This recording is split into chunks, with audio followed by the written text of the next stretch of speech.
Political conventions are messy. They're not supposed to be neat and tidy with everything all nicely presented and pristine. They are contentious. They are loud. They are filled with screaming acolytes, sycophants, whiners, wheezers, changers, apologizers, and those who simply took the gig as a delegate because in this case they wanted the free trip to the Rock and Roll Hall of Fame. Well worth it, I might add, okay?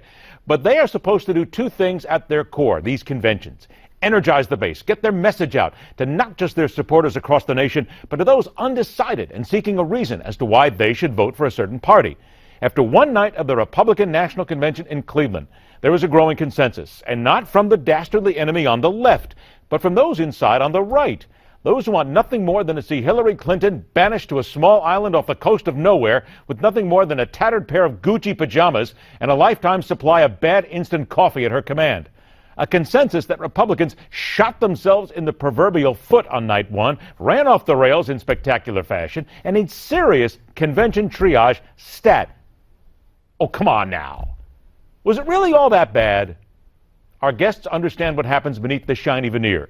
First, formerly in charge of FEMA, a lifetime Republican, now ruling the Rocky Mountain airwaves weekday afternoons at 6:30 KHOW in Denver, Colorado, Michael Brown. Joined by columnist at the National Review, senior fellow at the Ethics and Public Policy Center, and at one time a speechwriter for First Lady Nancy Reagan, Mona Charen. Oh, this is going to be fun. Welcome in. Here we go. Melania Trump is what everybody is talking about, taking a lot of heat for her speech, being too similar to Michelle Obama's in 2008. Some are saying straight out plagiarism, so let's let everybody make their own opinion. Here's a comparison of the two. From a young age, my parents impressed on me so many of the same values. You work hard for what you want in life.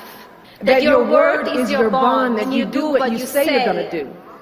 That you treat people with respect, with dignity and respect, guided by these values and morals, and to pass them on, to pass those lessons to the next generation, to the many generations to follow. We want our children, and all children in this nation to know that the only limit to your achievements, to the height of your achievements, is the reach of your dreams and your willingness to work hard for them.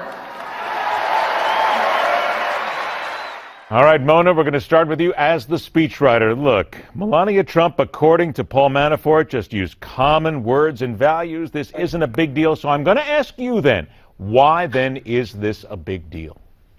Oh, and by the way, another Trump spokeswoman said that Mrs. Obama doesn't own the English language.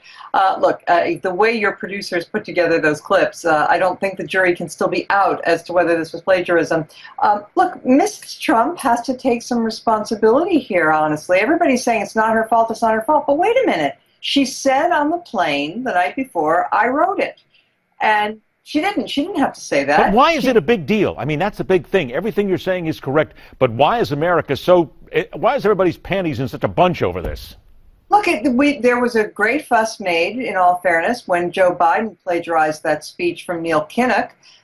It was a big deal because plagiarism is still something that is taken quite seriously. I'll tell you what, it's taken seriously by commentators because all of us write for a living. And so if there's one thing that we're really sensitive about, it's people stealing our words. And so inevitably, if you're caught in plagiarism, it's going to be a big fuss. And here's the word itself, Michael Brown, plagiarism. I've been in this business of journalism my entire adult life. Plagiarism is a lie. It basically is stealing what somebody else has done and presenting it as yourself.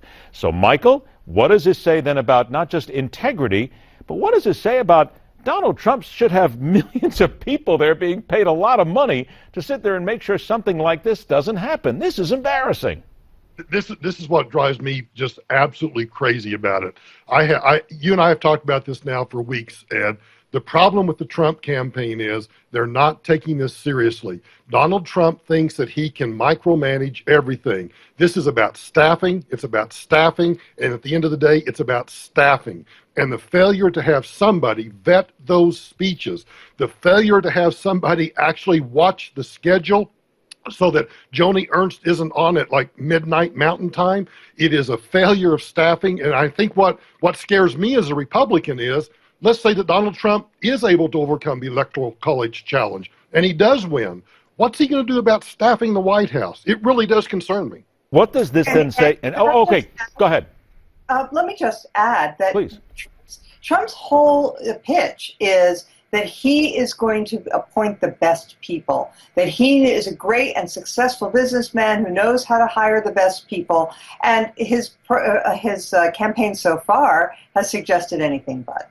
So here we go then, coming into day two. The second day is all about making America work again. And Michael, to your point, I see Mitch McConnell's on the list, Paul Ryan's on the list. I can only imagine the tap dance and the Fred Astaire impersonation that these two guys are going to do when it comes down to getting in front of the mic. But the big speakers of the night, Tiffany Trump, Donald Trump Jr., and Kerry Woolard, the general manager of Trump Winery. As a Republican, Michael, don't you want to see better? I absolutely want to see better. And I made the comment yesterday on my radio program that based on what I saw happening yesterday at the convention, that the convention and the Republican Party and Donald Trump have gone full-bore establishment. Now, I don't care whether you're for or against the so-called Republican establishment, but they've gone full-bore establishment in the way they're handling all of this. So tonight, for all of those Trumpians out there who were looking to, we hate Mitch McConnell and we hate Paul Ryan and we hate the Republican Party, well, all we're going to see tonight is the establishment of the Republican Party. And then we're going to see the genealogy of the Trump family. It's like, come on. I go right back to my original point. It's about staffing. Get real, people. Get real. Mona, I'm going to tell you there are people watching this right now who are angry at me, angry at you, angry at Michael, because they're saying that we are hammering away at Donald Trump and we are not being fair. But let me ask you, though, Mona, should not Republican voters, conservative voters, those who want to get Hillary Clinton, make sure that she never sniffs 1600 Pennsylvania Avenue, shouldn't these be the people who are demanding more of the man who's going to lead them? Well, Ed, they can demand it, but he may not be capable of giving it.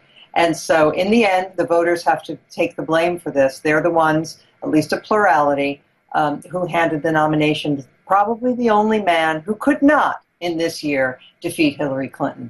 So it's on them. So then let's look at the numbers here very briefly. The New York Times, in their Upshot column today, says Hillary Clinton has about a 76% chance of winning the presidency. It says her chance of losing is about the same probability that an NBA player will miss a free throw. It won't be Shaquille O'Neal taking that free throw, by the way. We'll point everybody out here. 20 seconds, quick, Mona. Any way you see that can be overcome? Look, I'm not sure that those numbers are right. I think it's probably a lot closer than that.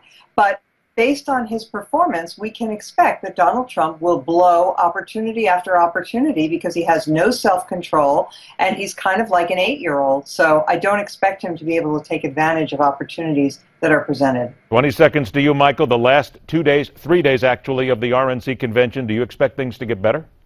No, I don't. And I want to build on Mona's point, because I'm sitting here in a battleground state, and I can tell you that I can turn on my television any night during prime time, and I guarantee you I will see at least 4 or 5, maybe 6 Hillary Clinton attack ads on Donald Trump.